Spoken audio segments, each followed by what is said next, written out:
Rubilux Paints. Best quality, best value for money. உங்கள் பேர் சொல்லும் பெயிண்ட் Rubilux Paints. எஸ், வீடு, ஸ்கூல்ஸ், ஹோட்டல்ஸ், ஸ்டோர் ரூம் இங்கெல்லாம் partition wall கட்டணும்னாலும் இப்போ பில்டிங் போனஸோட first choice Renocon Rapid Wall Panels. ஆஹா, no compromise. உங்க சைடுலயும் எங்க சைடுலயும். It's a GT promise. GT Holidays, South India's #1 travel brand. விஜயோட இந்த டெல்லி பயணம் சிபிஐ விசாரணைக்காக டெல்லி போயிருக்காரு. இது வழக்கு விசாரணை அப்படின்னு எடுத்துக்கணுமா, இல்லை இதுக்கு பின்னாடி ஒரு அரசியல் இருக்குன்னு எடுத்துக்கணும்? இது ஒரு வழக்கமான நடைமுறை தான். இன்னொன்னு இவங்க கேட்டுக்கிட்டதன் பேர்ல தானே அது சிபிஐக்கு மாற்றப்பட்டது. இது அரசியல் விவகாரமானு நான் கேட்டதுக்கான காரணம் என்னன்னா, இது டெல்லியில வச்சு விசாரிக்கிறதுலயே அரசியல் இருக்கு அப்படின்னு சொல்றாங்க. சென்னையிலே விசாரிச்சிருக்கலாம், சென்னையில விசாரிக்காம விஜயை டெல்லிக்கு அழைக்கிறதுக்கான காரணம் என்ன அப்படின்னு கேட்குறாங்க.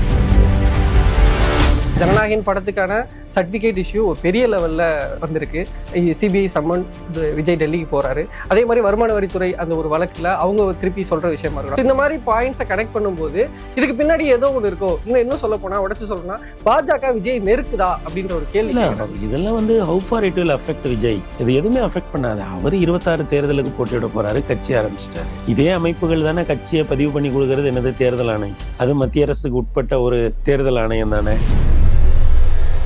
சார், விஜய் ஒரு பொலிட்டிக்கல் பவராக வர்றாரு. ஸோ அது தேர்ட் ஆல்டர்னேட்டிவ்னு சொல்கிறாங்க. அடுத்து நாங்கள் எதிர்கட்சி ஆளுங்கட்சி அந்த லெவலில் இருக்கும்போது இப்படி ஒரு விஷயம் நடக்குதுன்னா விஜய் பேசணும்னு மக்கள் எதிர்பார்க்க மாட்டாங்கன்னு நீங்கள் நினைக்கிறீங்க? இல்லை சார், நம்ம அதனால தான் நான் சொல்கிறேன், தமிழ்நாட்டில் எல்லா விஷயத்தை பற்றியும் அது ஒரு லாஜிக்கல் கன்க்ளூஷனுக்கு போகிறதுக்கு முன்னாடியே நம்ம மிகையாவே பேசிக்கிட்டு இருக்கோம். அப்போ மாற்றுன்னு வர்ற விஜயும் அதையே பேசுகிறாருன்னு வைங்களேன், அது சரியில்லைல்ல. கரூருக்கு பிறகுதான் விஜயோட பாஜக எதிர்ப்புன்றது ரொம்ப குறைஞ்சிருது. அதுக்கு முன்னாடி கூட மோடின்ற பேர் சொல்றதா இருக்கட்டும், ஒன்றிய அரசாங்கம் சொல்றதா இருக்கட்டும்ன்ற விஷயங்கள் இருந்தது. அதுக்கப்புறம் சுத்தமா இல்ல அப்படின்னு வைக்கப்படுற வாதத்தை எப்படி பாருங்க? 2026 தேர்தல் வந்து தமிழ்நாட்டில் யார் ஆட்சிக்கு வரணும் அப்படிங்கிறதுக்கான ஒரு தேர்தல். இதெல்லாம் பாஜகவுக்கு தமிழ்நாட்டில் எவ்வளவு ஓட்டு இருக்கு? திமுக எதிர்ப்பு மட்டுமே விஜயை கரை சேர்த்தணும்னு நினைக்கிறீங்களா? மட்டும் போதுங்க, வேற எதுவுமே தேவை. போய் திமுக எதிர்ப்பு பேசுறாரு, அதான் பண்ணணுங்கிற. நானு எங்க டெல்லிக்கு போனாலும் அதாங்க பேசணும். தமிழ்நாட்டுல திமுக ஆட்சி தொடரணுமா வேண்டாமாங்கிறதுக்கு தானே தேர்தல். விஜய் ஒரு பெரிய கரிஷ்மா இருக்கு, இளைஞர்கள் வராங்க, பெண்கள் வராங்க அப்படின்னு. ஆனா அவங்களோட அரசியல் புரிதல் என்னன்றதை நம்ம இன்னைக்கு பார்த்துட்டு இருக்கோம். நிறைய வீடியோஸ் வருது, அவங்க பேசுறது, அவங்கள தற்கொலை அப்படின்னு நிறைய டேர்ம்லாம் பண்றாங்க. அதுக்குள்ள எல்லாம் போகல. ஆனா அப்படி ஒரு கூட்டத்தை அரசியல் படுத்தணும்ன்ற பொறுப்பு விஜய்க்கு இல்லைன்னு நினைக்கிறேன். இதுக்கு முன்னாடி இருந்தவங்களாம் அரசியல் படுத்திட்டு தான் ஆட்சிக்கு வந்தாங்களா? 2024 தேர்தல் வரைக்கும் அவங்க வந்து யாருக்கு ஓட்டு போட்டுட்டு இருந்தாங்க? இங்க இருந்த கட்சி. அப்பெல்லாம் அவங்க வந்து அரசியல் பயப்படுத்த விட்டாங்க. இப்ப 26ல் அவன் விஜய் பின்னாடி போறான்னா எப்படி அவன் திடீர்னு தற்கொலையா மாறிடுறான்?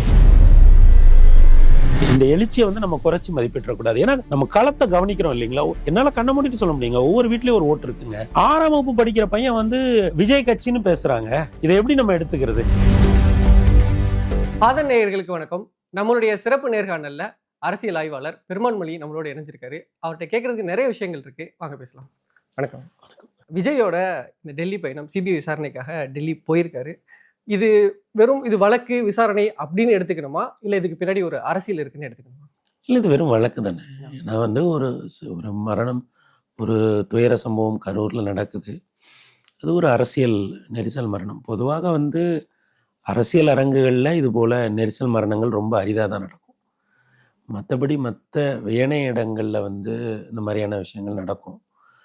அது வந்து ஒருவேளை அவங்களுக்கு ஒரு புதிய கட்சி, அவங்களே வந்து அந்த எழுச்சியை வந்து கணிக்காமல் இருந்ததுனால அது நடக்குது. அதற்கு பிறகு அதில் மாநில அரசுமே அந்த விவகாரத்தை கையாண்டதில் ரொம்ப பொறுமையாகவும் நிதானமாகவும் தான் கையாண்டானுங்க. அதுக்கு முன்னாடி இதற்கு முன்னால் இருந்த முதல்வர்கள் போல் ஒரு அதிரடி காட்டவே இல்லை. ரொம்ப நிதானமாகவும் பொறுமையாகவும் தான் கையாண்டாங்க. அவங்களுமே இதுவரைக்கும் இல்லாத வகையில் தாவேக்காவுமே ஒரு மாதம் பெரிய அளவில் ஊடகமோ வேறு எந்த எக்ஸ்போஷரும் இல்லாமல் தான் இருந்தாங்க. அதுக்கப்புறம் அது ஒரு வடிவம் பெற்று வரும்போது சிபிஐ விசாரணை வேணும்னு அவங்க கேட்குறாங்க. அந்த அடிப்படையில் உச்சநீதிமன்றம் அதை வந்து டெல்லி ஹெட் குவார்ட்டர்ஸ்க்கு மாற்றி கொடுக்குது. ஆர்டிகிள் 32 படி மாற்றி கொடுக்குறாங்க. அங்கே 2 செக்ஷன் இருக்குது. அதாவது சிபிஐ பொறுத்தளவில் ஸ்பெஷல் கிரைம்ஸ்னு எஸ்பின்னு ஒன்று சொல்லுவாங்க, இன்னொன்று ஆன்டி கரப்ஷன் பியூரோ ஏசிபின்னு சொல்லுவாங்க. இது டெல்லியோட ஏசிபி 2 தான் வந்து இதை விசாரிக்கிறாங்க. அந்த அடிப்படையில் வந்து அவங்க இங்கே இருந்த இந்த எஃப்ஐஆர் இதெல்லாம் அடிப்படையாக வச்சு அதை எஃப்ஐஆர் அப்படின்னு சொல்லி ரீரெஜிஸ்டர்னு சொல்லி அந்த ப்ரொசீஜர் அவங்களுக்கு இருக்குது. ஏன்னா சிபிஐங்கிறதே வந்து டெல்லி போலீஸோட ஒரு ஆக்டுக்கு கீழே உருவாக்கப்பட்ட ஒரு அமைப்பு தான். இப்போ அவங்க வந்து ஒரு மாநிலத்தில் விசாரிக்கணும் அப்படின்னாலே அந்த மாநில அரசோட அனுமதி வேணும். இந்த மாதிரி உச்சநீதிமன்றம், உயர்நீதிமன்றம் சில வழக்குகளை மாற்றி கொடுக்கு அப்படின்னா அதற்கு வந்து மாநில அரசோட சிறப்பு அனுமதி தேவையில்லை. ஓகே. அந்த அடிப்படையில் அவங்க டெல்லி சிபிஐயில் தலைமை பொறுப்பில் இருக்கக்கூடியவர் அந்த வழக்கை சென்னை கூட மாற்றிருக்கலாம். ஆனால் அவங்க டெல்லியில் வச்சே விசாரிக்கலாம் அப்படின்னு முடிவு பண்ணி ஹெட் குவார்ட்டர்ஸ்லேயே வச்சு விசாரிக்கிறாங்க. முதல்ல வந்து அவங்க இது பல்வேறு தரப்பையும் விசாரித்த பிறகு இப்போது ஐயா விஜய் அவர்களை கூப்பிட்டுருக்காங்க. இது ஒரு வழக்கமான நடைமுறை தான். இன்னொன்று இவங்க கேட்டுக்கிட்டதன் பேரில் தானே அது சிபிஐக்கு மாற்றப்படும். இது அரசியல் விவகாரமான்னு நான் கேட்டதுக்கான காரணம் என்னன்னா, ஏன்னா இது டெல்லியில வச்சு விசாரிக்கிறதுலயே அரசியல் இருக்கு அப்படின்னு சொல்றாங்க. ஏன் சென்னையிலே விசாரிச்சிருக்கலாம், சென்னையில விசாரிக்காம விஜயை டெல்லிக்கு அழைக்கிறதுக்கான காரணம் என்ன அப்படின்னு கேட்குறாங்க சார். அதாவது அரசியலாக தான் விசாரிக்கணும் அப்படின்னா கரூரில் வேலாயுதபுரத்தில் கூட வச்சு விசாரிச்சு ஓகே, எங்க இடம்னு அரசியல் இருக்கு. இடங்கிறது ஒரு விசாரணை அமைப்பில் இடங்கிறதுலாம் ரொம்ப அதுக்கு ஒரு உள்நோக்கம் கற்பிக்கணும் அப்படின்னா டெல்லிக்கு கூப்பிட்டுலாம் விசாரிக்க வேண்டியதில்லை. இல்லை இதை வந்து சிபிஐயோட பொறுப்பில் தலைமை பொறுப்பில் இருக்கக்கூடிய நினச்சிருந்தா கவுகாத்திக்கு கூட மாற்றிருக்கலாம். ஓகே. அங்கே கூட நீங்கள் போய் விசாரணையை வந்து நடத்துங்கன்னு சொல்லலாம். அதெல்லாம் வந்து ஒரு விஷயமே கிடையாது. அது வேலாயுதபுரத்தில் விசாரிக்கிறோமா, கரூரில் விசாரிக்கிறோமா, இல்லை வந்து சென்னையில் விசாரிக்கிறோமா, டெல்லியில் அதெல்லாம் வந்து அவங்க நிர்வாகத்தை மனதில் வைத்து எடுக்கக்கூடிய முடிவுகள். அதை வந்து நம்ம வழக்கமாக தமிழகத்தில் ஒரு பாங்கு இருக்குது. எது நடந்தாலும், எந்த நிர்வாக நடைமுறைகள் நடந்தாலும், அதாவது எந்த ஒரு எக்ஸிக்யூட்டிவ் அப்படின்னு சொல்லுவோம் இல்லை, எக்ஸிக்யூட்டிவ் ப்ரொசீஜராக இருந்தாலும், ஜுடிஷியல் ப்ரொசீஜராக இருந்தாலும், அது எல்லாத்துக்குமே ஒரு பொலிட்டிக்கல் கலரை கொடுக்கறதுங்கிறது தமிழ்நாட்டில் நீண்ட காலமாக இருக்கக்கூடிய ஒரு நடைமுறை. அந்த அடிப்படையிலே இதையும் நம்ம பொருத்தி பார்க்க வேண்டியதில்லை. இல்லை தாவேக்கா காக்கிற மௌனம் வந்து கவனிக்கத்தக்கது. அவங்க அதை சரியாக தான் கையாளுறாங்கன்னு நான் நினைக்கிறேன். ஓகே சார், நீங்கள் இது ஒரு நிர்வாக நடைமுறை அப்படின்னு சொல்கிறீங்க. ஆனால் இதில் அரசியல் இருக்குமோன்னு எல்லாரும் சந்தேகிக்கிறதுக்கான காரணம் என்னன்னா, அதை சுற்றி நடக்கக்கூடிய இந்த டைம்லைன், அதை சுற்றி நடக்கக்கூடிய நிகழ்வுகள் தான். ஏன்னா ஜனநாயகன் படத்துக்கான சர்டிஃபிகேட் இஷ்யூ ஒரு பெரிய லெவலில் வந்திருக்கு.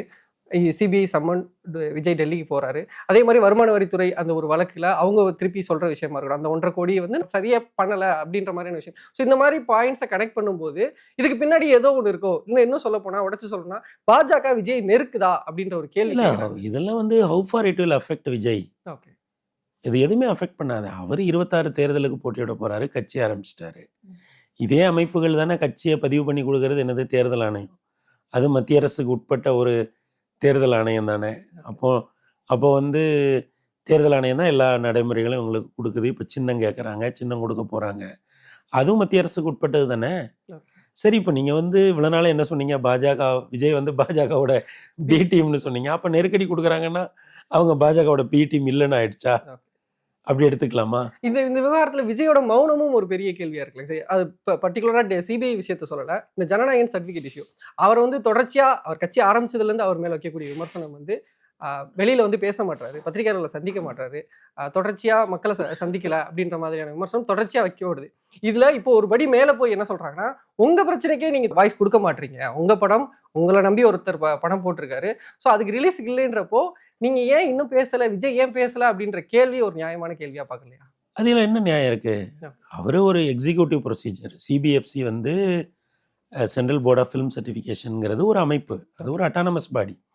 அவங்க வந்து இந்த படத்துக்கு மட்டுமா பிரச்சனை பண்றாங்க? இல்ல சார், இதுல அவங்க காட்டுற முனைப்பு அதிகமா இருக்குன்னு தெரியல. அப்படி அதெல்லாம் நம்ம ஃபாலோ பண்றதுனாலயே வந்து இந்த மாதிரி பல படங்கள் சிக்கலுக்கு ஆயிருக்கு. நம்ம விஜயோட பழைய படங்களே சிக்கலுக்கு ஆயிருக்கு. அதுல நம்ம இதை கொஞ்சம் ஃபாலோ பண்றோம். அப்போ என்னன்னா, உங்களுக்கு வந்து சிபிஎஃப்சி ஒரு சர்டிஃபிகேட்ல ஒரு இஷ்யூ வருது, அவங்க நீதிமன்றத்தை நாடுறாங்க. எக்ஸிக்யூட்டிவ்ல ஒரு பிரச்சனை, அவங்க ஜுடிஷியரிக்கு போயிட்டாங்க. ஜுடிஷியரி என்ன சாதாரணமாக போறாங்க? இந்தியாவில் இருக்கிற மிகப்பெரிய வழக்கறிஞர்களை கூட்டிட்டு, ஆமாம், இவங்களுக்குமே பெரிய பெரிய வழக்கறிஞர்கள் தான் வந்து ஆஜராகிறாங்க, அவங்களோட தான் போகிறாங்க. அதில் ஒரு நீதிபதி என்ன சொல்கிறாங்க, சர்டிஃபிகேட் கொடுத்துருங்கப்பான்னு சொல்கிறாங்க. இன்னொருத்தர் 2 பேர் வந்து இல்லை வேண்டாம் இப்போ நிறுத்தி வைப்போம் அப்படின்னு சொல்கிறாங்க. அவங்க மேல்முறையீட்டுக்கு உச்ச நீதிமன்றத்துக்கு போகிறாங்க. இந்த நடைமுறைகள்லாம் நடந்துட்டு இருக்கும்போது இதுக்கு ஏன் வந்து ஒரு பொலிட்டிக்கல் கலர் ஏன் கொடுக்கணும்? நீங்க ஏன் ஜம்ப் பண்ணணும் கியூவை? சார், விஜய் ஒரு பொலிட்டிக்கல் பவரா வர்றாரு, ஸோ அது தேர்ட் ஆல்டர்னேட்டிவ்னு சொல்றாங்க. அடுத்து நாங்கள் எதிர்கட்சி ஆளுங்கட்சி அந்த லெவல்ல இருக்கும்போது இப்படி ஒரு விஷயம் நடக்குதுன்னா விஜய் பேசணும்னு மக்கள் எதிர்பார்க்க மாட்டாங்கன்னு நீங்க நினைக்கிறீங்க? இல்லை சார், நம்ம அதனால தான் நான் சொல்றேன், தமிழ்நாட்டில் எல்லா விஷயத்தை பற்றியும் அது ஒரு லாஜிக்கல் கன்க்ளூஷனுக்கு போறதுக்கு முன்னாடியே நம்ம மிகையாவே பேசிக்கிட்டு இருக்கோம். அப்போ மாற்றுன்னு வர்ற விஜயும் அதையே பேசுறாருன்னு வைங்களேன், அது சரியில்லைல்ல. தமிழ்நாட்டில் இது வந்து ஒரு நடைமுறையா இருக்கு. ஜுடிஷியல் ப்ராசஸ் போயிட்டுருக்கும், எக்ஸிக்யூட்டிவ் ப்ராசஸ் போயிட்டுருக்கும். ஆனால் இங்கே வந்து அவங்க வந்து அரசியல் களத்தில் அதை ஒரு ஒன்றா பேசிகிட்டு இருப்பாங்க. இவர் ஏன் அதை எடுக்கணும்? ஏன்னா இவர் இப்படிலாம் நான் பேச மாட்டேன், ஒரு மாற்றுன்னு தானே வராரு. பொதுவாக கட்சிகள் நம்ம ஏதாவது ஒரு கேள்வி கேட்குறப்போ இந்த விவகாரம் வந்து கோர்ட்டில் இருக்குது, அதனால நாங்கள் பேச மாட்டோம்னு சொல்லி அதை தட்டி விடுறதுக்கான இது நம்ம பார்த்துருக்கோம். அதே மாதிரியான ஒரு பதிலாக இதுக்கும் இருக்காதா? விஜய் சொல்கிறது அப்படி சொல்கிறாருன்னா அதுவும் அந்த மாதிரியான பதிலாக அமைஞ்சிடாதா? அது இல்லைங்க, அது நீங்கள் பாருங்களேன், ஒரு ப்ரொசீஜர் தானே. இப்போ நீதிமன்றம் என்ன சொல்ல போகுதுன்னு பார்க்க போகிறோம். நீதிமன்றம் அது ஒரு படங்க, அது ஒரு வணிகம்ங்க. அது வணிகம், அவ்வளோதானே. அது ஒரு வணிகம். கண்டிப்பாக அவர் நடித்து கொடுத்துட்டாரு. அந்த படத்துக்கு ஒரு பெரிய பட்ஜெட் இருக்குது, ஒரு பெரிய மார்க்கெட் இருக்குது. அந்த வணிகத்தில் அரசு ஒரு விஷயத்த சொல்லுது, எப்போ அந்த ஒரு சில இடங்கள்ல இந்த பிரச்சனை இருக்குன்னு சொல்லுது. அது அவர் வந்து நீதிமன்றங்களின் வழியாக வந்து அவர் கையாளும் போதே பேரலாவே எதுக்கு வந்து அதை வந்து அரசியல் களத்துக்குள்ள பேசணும்? வரட்டுமே. இப்படி பார்க்க போலாமா? ஒருவேளை விஜயே இந்த தாமதத்தை இது நமக்கு சாதகமா இருக்கு, இது தாமதமா வரட்டும் அப்படின்னு நினைக்கிறாரா? அவர் என்ன நினைக்கிறாருன்னு எனக்கு தெரியல. ஆனா அவருக்கு அது சாதகமா தானே இருக்கு. ஓகே, ஒரு அரசியல் ஆய்வாளர் அந்த கேள்விக்கான பதில் வந்துருது. அரசியல் ஆய்வாளரா பார்க்கும்போது அவர் என்ன நினைக்கிறாருன்றதை விட்டுருங்க. ஓகே, அரசியல் ஆய்வாளரா பார்க்கும்போது ஒரு ஒரு ஒரு நடிகர் அவரோட கெரியரோட உச்சத்துல இருக்கும்போது இன்னொரு ப்ரொஃபஷனுக்கு மாறுறாரு. நீங்க யோசிச்சு பாருங்க, நம்ம ஒரு 50 வயசுலலாம் நம்ம கெரியர்ல கம்ஃபர்டபுளா இருப்போம். காலைல எந்திரிச்சோமா, இன்னைக்கு இந்த வேலையா, ஓகே பண்ணலாம், கம்ஃபர்டபுளா இருக்கிற ஒரு டைம்ல அவர் இத்தனை வருஷம் உழைப்பையும் விட்டுட்டு இன்னொரு இடத்துக்குள்ள போய் புதுசா இறங்குறாரு. கெரியர் ஷிஃப்டிங்கிறது யாருக்குமே ஈஸி கிடையாது இல்லைங்களா? ஆனா அப்படி ஒரு கெரியர் ஷிஃப்ட் பண்றாரு.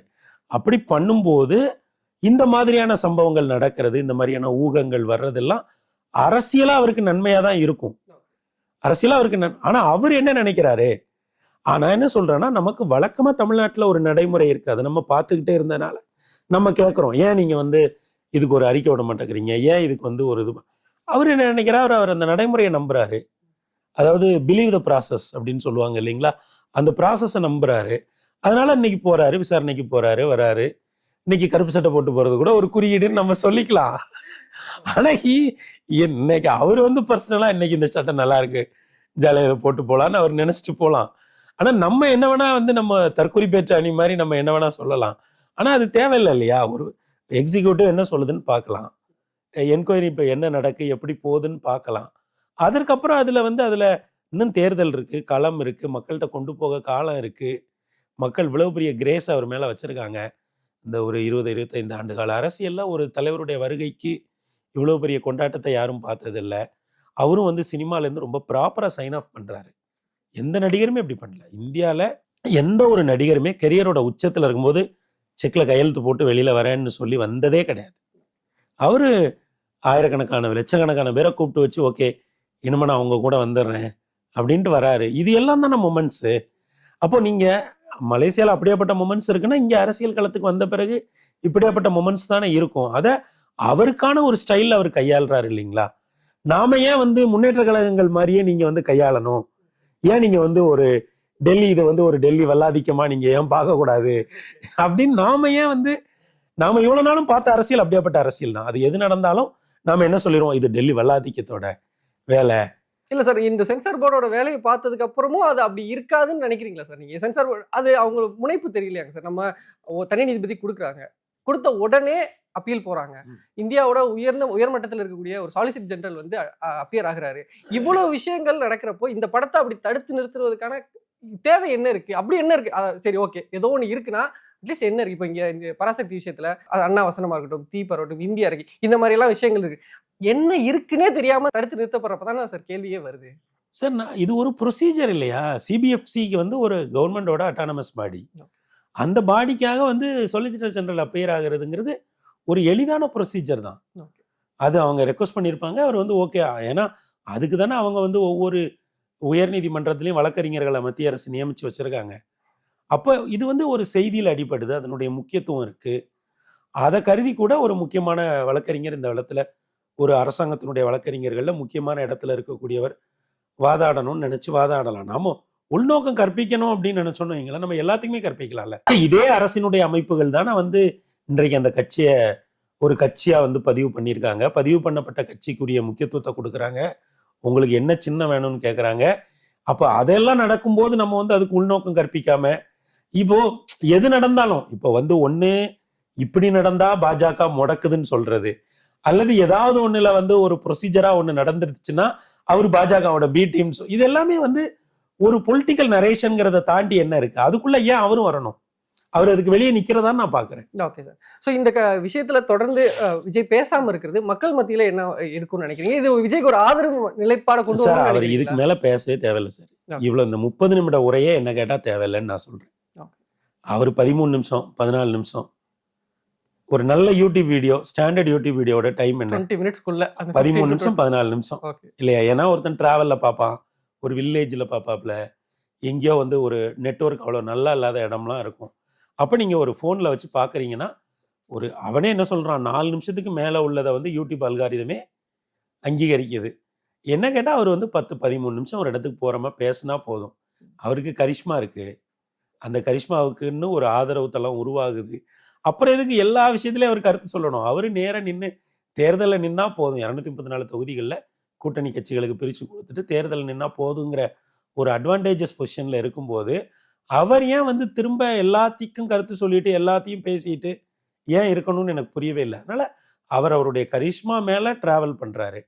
ஒரு பெரிய கரிஷ்மா இருக்குது அவருக்கு. இதுவரைக்கும் தமிழ்நாட்டை ஆண்ட இருபெரும் முன்னேற்ற கழகங்களை நம்ம குறைச்சி மதிப்பிட முடியாது.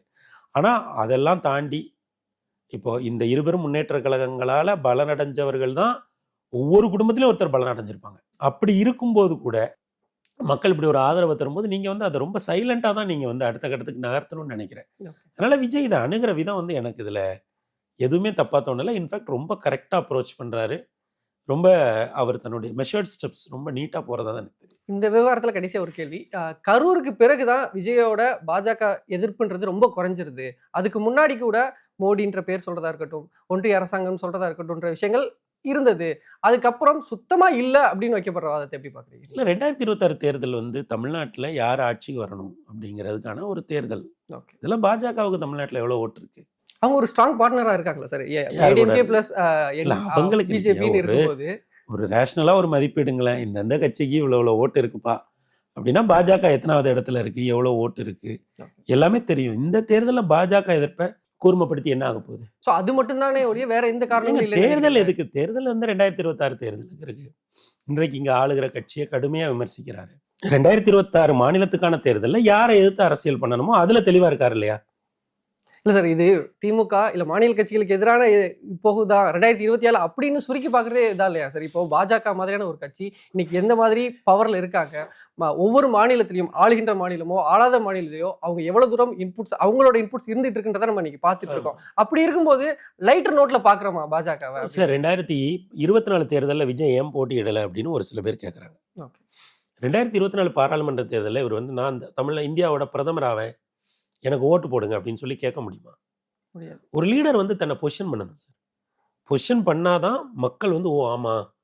ஏன்னா மக்கள் வந்து ரொம்ப எளிமையாக தான் புரிஞ்சுப்பாங்க. நம்மளே மாதிரி மக்கள் வந்து அன்றாட நிகழ்வுகளெல்லாம் கவனித்து நமக்கு அது தொழில். அவன் போகிற போக்கில் ஒரு செய்தியை பார்ப்பான். அப்போ பொசிஷன் பண்ணணும். இப்போ 2024 நீங்கள் ஏன் 39 கேண்டிடேட்டை போடலை, ஏன் வந்து உங்களுக்கு 39 பேர் கூட இல்லையா அப்படின்லாம் வந்து விமர்சிக்கப்படுறாரு. ஆனால் அப்படி இல்லை. 2024 எப்படி நீங்கள் நான் தான் பிரதமர் எனக்கு ஓட்டு போடுங்கன்னு கேட்க முடியுமா? தமிழ்நாட்டிலேருந்து இதுவரை ஒரே ஒரு லீடர் தான் அப்படி கேட்டிருக்காங்க, ஜெயலலிதா. அதுவும் அவங்க எப்போ 2016 அவங்க 234 தொகுதியிலையும் ரெட்டலையை போட்டு ஜெயிச்ச பிறகு கேட்டாங்க. 2011 ஜெயிச்ச பிறகு 14 அவங்க கேட்டாங்க. அவங்க கேட்டது உண்மைதாங்கிறது 2016 ரிசல்ட்ல தெரிஞ்சுது. அப்போ அவ்வளோ டாலஸ்ட் அவங்க பொலிட்டிக்கல் கரியரோட பீக்ல இருக்கும்போது அப்படி கேட்டாங்க. அப்போ நீங்க வந்து உங்களை பொசிஷன் பண்ணணும்ல. 2024 தேர்தலில் நீங்க வந்து ஏன் வந்து இது பண்ணல அப்படின்னா பொசிஷன் எப்படி பண்ணுவாரு?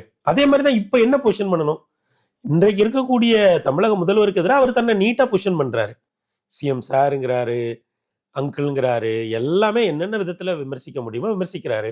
அந்த பொசிஷனிங் தானே முக்கியம். நீங்க ஏன் அதை டைலூட் பண்ணணும்னு நினைக்கிறீங்க? திமுக எதிர்ப்பு மட்டுமே விஜய கரை சேர்த்தணும்னு நினைக்கிறீங்க? மட்டும் போதுங்க, வேற எதுவுமே தேவையில்லை. போய் திமுக எதிர்ப்பு பேசுறாரு, அதான் பண்ணணுங்கிறேன் நானு. எங்க டெல்லிக்கு போனாலும் அதாங்க பேசணும். தமிழ்நாட்டுல திமுக ஆட்சி தொடரணுமா வேண்டாமாங்கிறதுக்கு தானே தேர்தல். நீங்க இது ஒரு திராவிட மாநிலம், இவங்க ஒண்ணு பண்றாங்க. ஒரு முதல்வரா இன்னைக்கு இவருக்கு இந்தியா முழுக்க ஒரு நல்ல பேர் இருக்கு. அப்போ அவருக்கு மாற்றுன்னு சொன்னா நீங்க அவருக்கு எதிராக தானே உங்களை பொசிஷன் பண்ணணும். நீங்க போய் யாருக்கோ எதிராக உட்காந்து பொசிஷன் பண்ணி என்ன பிரயோஜனம் இல்லையா? நாட்டுல 1000 பிரச்சனை இருக்கு. ஆனா போக்கஸ்டா இருக்கணும்ல. இது வந்து யார் ஹீரோ யார் வில்ல அவ்வளவுதானே, பொசிஷனிங் அவ்வளவுதானே. ஏன் நீங்க மற்ற கேரக்டர்ஸ் எல்லாம் வந்து பிரமாண்டப்படுத்துறீங்க? ஒரு நல்ல திரைப்படம் அப்படிங்கிறது ரொம்ப வலிமையான ஒரு ஹீரோவும் வலிமையான ஒரு வில்லனும் மோதிக்கொள்றது. மற்ற எல்லாமே துணை பாத்திரங்கள் தானே. அப்ப இங்க வந்து இந்த முதல்வர் பதவிக்கு அவர் குறிவைக்கிறார் அப்படின்னா அவர் யாரோட நேரடியா சண்டையிடணுமோ அவங்களோட நேரடியா சண்டை போடுறாரு.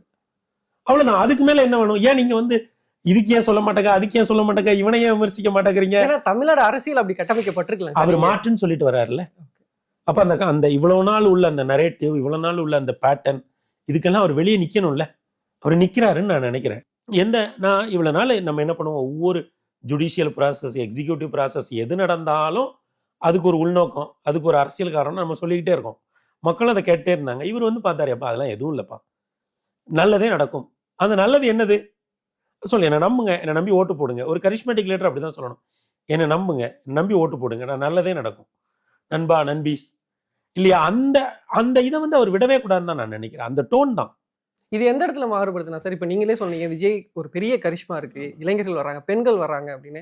ஆனா அவங்களோட அரசியல் புரிதல் என்னன்றதை நம்ம இன்னைக்கு பார்த்துட்டு இருக்கோம். நிறைய வீடியோஸ் வருது, அவங்க பேசுறது, அவங்கள தற்குறி அப்படின்னு நிறைய டேர்ம்லாம் பண்றாங்க. நான் அதுக்குள்ள எல்லாம் போகல. ஆனா அப்படி ஒரு கூட்டத்தை அரசியல் படுத்தணுன்ற ஒரு பொறுப்பு விஜய்க்கு இல்லைன்னு நினைக்கிறீங்களா? இதுக்கு முன்னாடி இருந்தவங்களாம் அரசியல் படுத்திட்டு தான் ஆட்சிக்கு வந்தாங்களா? இல்ல, இதுக்கு முன்னாடி ஆண்டவங்க எல்லாம், அவங்களுக்கு ஓட்டு போட்டவங்களெல்லாம் அரசியல் படுத்திட்டு தான் ஆட்சிக்கு வந்தாங்க. அதுக்கான ஒரு முயற்சியாவது இருந்தது. ஒரு நிமிஷம். ரெண்டாவது, 2024 தேர்தல் வரைக்கும் அவங்க வந்து யாருக்கு ஓட்டு போட்டுட்டு இருந்தாங்க? இங்க இருந்த கட்சி. அப்பெல்லாம் அவங்க வந்து அரசியல் பயப்படுத்த விட்டாங்க. இப்ப 26ல அவன் விஜய் பின்னாடி போறான்னா எப்படி அவன் திடீர்னு தற்கொலையா மாறிடுறான்? 24ல விஜய் நிக்கல. ஐயா, விஜய் 24ல நிக்கல. 24 வரைக்குமே இவங்க எல்லாருமே ஏதோ ஒரு இங்க இருக்கிற கட்சிக்கு போட்டப்பெல்லாம் நம்ம யாரும் அவங்கள பார்த்து தற்கொலைன்னு சொல்லலையே. அங்க அன்னைக்கு வாக்களிச்சவன் தானே இன்னைக்கு 26ல ஐயா விஜய் பின்னாடி வந்து நிக்கிறான்.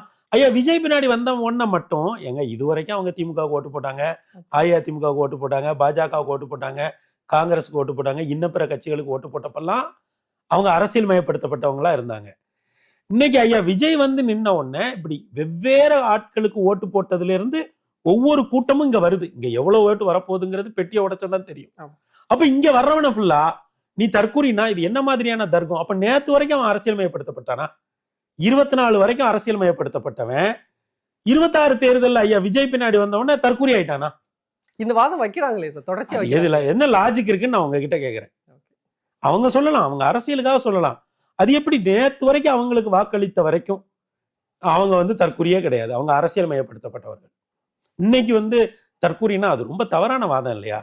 ஒரு எழுச்சிய, ஒரு ஜனநாயகத்துல ஒரு எழுச்சி, ஒரு புது நடிகர் வராரு, மக்கள் தன்னியல்பா போய் கூடுறாங்க, பெண்கள் அரசியல் பேசுறாங்க, சிறுவர்கள் அரசியல் பேசுறாங்க, இளைஞர்கள் அரசியல் பேசுறாங்க.